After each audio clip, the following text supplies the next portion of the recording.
Oh, sympathy, where have you gone?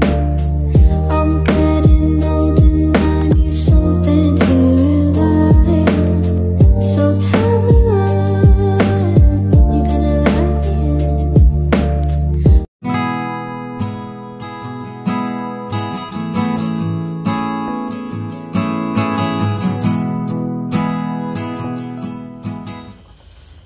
Hello guys, for today's video mag-unbox ko sa akong first acoustic guitar nga akong gi-purchase last January 19, 2025, pero now lang na ako na-upload ang video.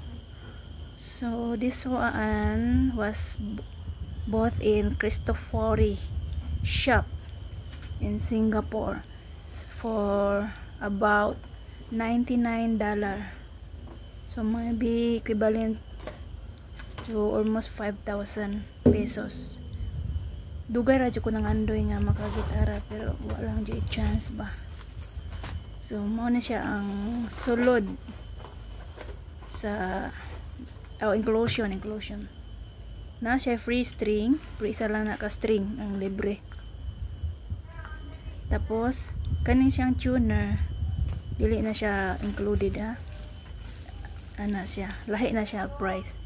Ug kanisang na ay cloth para sa panghinlo sa gitara. Na po siya brochure kung unsay so na siya pag gamit, pero basa lang gud as if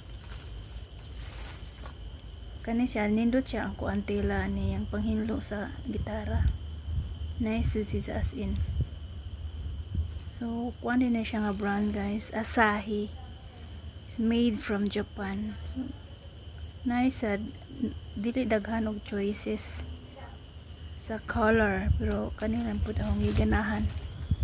So may na lang ni na siya free nga pricks para pangkaskas.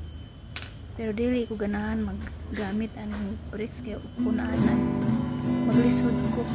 So, mas maayo dito tong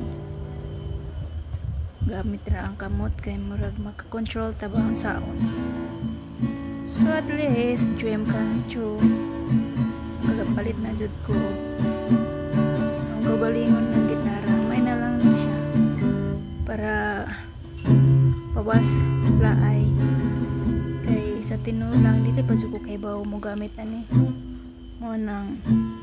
So pag open sa klase sa guitar class mo tong nipalit ko ang kagalingon gawa man sa puy libre god.